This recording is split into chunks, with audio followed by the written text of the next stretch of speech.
Antara perkembangan dari negeri di bawah Bayu, ulang tahun ke-22 Bandaraya Kota Kinabalu jadi tumpuan. Langsung bersama Redwin Robin di Kota Kinabalu.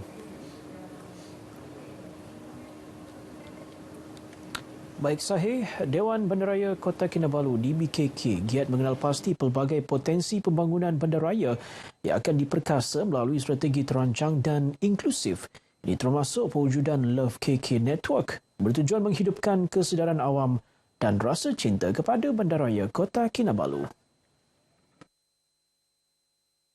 Mayor Bandaraya Kota Kinabalu, Dato' Noliza Awang Alip berkata, rangkaian berkenaan hasil janaan idea bersama kumpulan individu dan badan bukan kerajaan, NGO. Sebab kita ada beberapa individu yang di KK ini kita tahu dia aktif dalam bidang-bidang tertentu. So kami bawa ke dalam satu platform yang kita panggil Network Love Kota Kinabalu. Yang ini insya-Allah akan berterusan pada sehingga 2 tahunlah pandangan kami pada ketika ini dan akan kita lancarkan pada 14 hari bulan ini. Love KK Network akan bertindak sebagai kompas utama DBKK membuat perancangan pembangunan, pengindahan, penghijauan, pendidikan, kebersihan dan kemajuan bandaraya. Dato' Noliza bercakap kepada media selepas upacara menaik bendera sempena ulang tahun ke-22 Bandaraya Kota Kinabalu di Kota Kinabalu. Tahun ini juga, DBKK akan berusaha mewujudkan lebih banyak tamu lokal, mengaktifkan lesen penjajah bergerak dan menangani isu penjajah tepi jalan demi meningkatkan ekonomi setempat. Dalam usaha pendigitalan, DBKK menyahut matlamat kerajaan negeri merealisasikan inisiatif pendigitalan ke era kerajaan pintar dengan mewujudkan pusat data bersepadu. Sempena upacara tersebut, turut dilakukan lafaz ikrar anggota DBKK, perarakan masuk bendera Bandaraya Kota Kinabalu dan acara memotong kek ulang tahun ke-22. Dalam pada itu, sepanjang tempoh 22 tahun pengisytiharan Kota Kinabalu sebagai bandaraya, semakin banyak pusat komersial dan taman perumahan dibangunkan. Begitu juga kemudahan infrastruktur dan taman awam demi keselesaan warga Kota Kinabalu. Memuji perkembangan tersebut dan berharap Kota Kinabalu terus membangun dengan pesat setanding bandaraya lain di Malaysia. Yang paling ketara adalah dari segi pembangunan lah. Seperti shopping mall pun semakin banyak.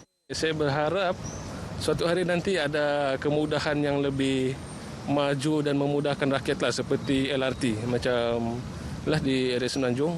Sekarang ni memang tambah maju lah saya tengok.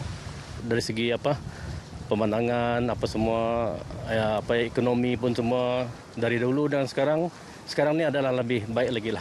Kami mau KK ni lebih maju lagi lah daripada yang terdahulu. Kerana yang terdahulu tu ada landasannya. Jadi sekarang ni kemajuan tu mau dikecapi. Kemajuan yang ada sekarang banyak sudah tempat-tempat pusat-pusat membeli bela semua, mal-mal. Jadi rakyat pun tidak perlu lagi lah pergi ke mana-mana kan. Sebab di kawasan KK pun ada sudah, semua ada. Kalau boleh ada macam LRT kah, kan? Untuk mengelakkan kesesakan. Eastern Sabah Security Command ESCOM berjaya mematahkan kegiatan kumpulan ajaran Wali 7 dengan penahanan 3 individu malam tadi. Tanggapan dibuat ketika serbuan di sebuah rumah pekerja di ladang Bukit Kertam, Kota Kinabatangan. Menurut kenyataan Komander ESCOM Hamzah Ahmad, hasil pemeriksaan mendapati 3 individu berkenaan tidak mempunyai dokumen diri sah di bawah Akta Imigresen 1959-63 dan kini ditahan polis untuk siasatan lanjut. Beberapa barangan turut dirampas, antaranya kalender ramalan, pisau, senjata jenis lastik dan pelbagai jenis tangkal. Berdasarkan risikan awal, kumpulan ini bergiat aktif sejak 3 bulan lalu dengan membawa ajaran ilmu batin dan kebal yang berkembang pantas dan menarik minat pekerja ladang sekitar Lahad Datu dan Kinabatangan. Setakat ini, kumpulan tersebut mempunyai seramai 20 pengikut terdiri daripada pekerja ladang warga asing. Orang ramai diingatkan agar tidak terpengaruh dengan ajaran atau dakyah yang boleh menimbulkan ketidakharmonian dalam kalangan masyarakat setempat. Sambutan Tahun Baharu Cina dinantikan seluruh lapisan masyarakat, khususnya kaum Cina dengan 1,000 harapan untuk lebih banyak kejayaan serta memperbaharui semangat mengejar impian. Ia diraihkan dengan pelbagai persiapan termasuk makanan yang antara lain membawa simbol kemewahan, kekayaan dan kebahagiaan. Ikuti perkongsian wartawan Magdalena Depol. Sambutan Tahun Baru Cina tidak lengkap tanpa hidangan yisang yang menjadi penyeri dan kemestian setiap acara makan besar keluarga. Meskipun terdapat pelbagai jenis yisang yang pastinya kesemuanya membawa simbolik kemakmuran dan kesejahteraan. Maksud yisang itu mereka cakap laosang. Laosang mean kalau dalam tujuannya kita campur adukkan semua makanan sekali mengibaratkan bersatu padu. Tetapi laosang dalam bahasa Mandarin ataupun Cantonese itu, lao mean kita bersama-sama cari makan. Sang mean hidup bersama-sama. Pelbagai hidangan lain juga sering disajikan ketika perayaan ini yang membawa maksud tersendiri. Telah diamalkan dari turun-menurun, even nenek moyang kami. Selalunya salah satu masakan Cina yang kami buat ialah masakan ikan. So dalam Cina dia panggil Nen Yuyi, berarti dia membawa satu nasib yang bagus. Itu kuih itu Chinese New Year kuih lah, itu nenkau, nenkau lah, itulah panggil nenkau. Itu mesti mau ada punya lah. Ya, dia mau untuk itu macam kulak lah, bagus juga lah, ni lah macam tahun baru Cina semua pun mau tradisional juga lah ni lah. Ini ialah tradisional punya kuih. Ini panggil huat kuih. Dan ini kali ini buatkan, ini jarang ada orang buat. Dan ini kuning ini, dia ialah itu yang isi duit punya. Oh, ini ialah itu mangkuk lah. Dan ini pink color ini ialah itu kuih, dia ialah money itu. Dan maksudnya itu mangkuk isi duit lah. Aspek perhiasan dan pelbagai persediaan lain juga dititikberatkan ketika perayaan ini.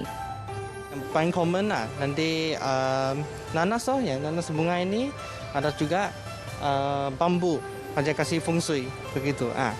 Macam kami orang Cina, kami cakap ong, macam ini macam kasih itu nasib lah, bagus lah.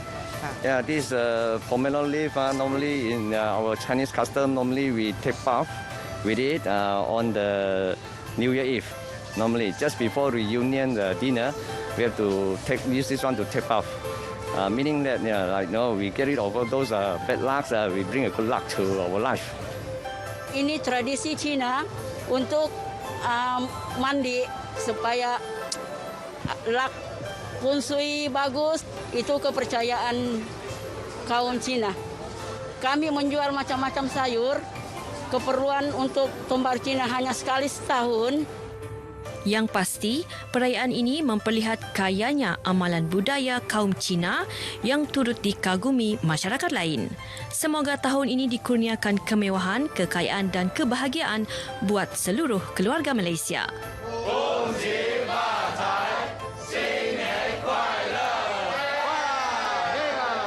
Magdalena Depol, RTM.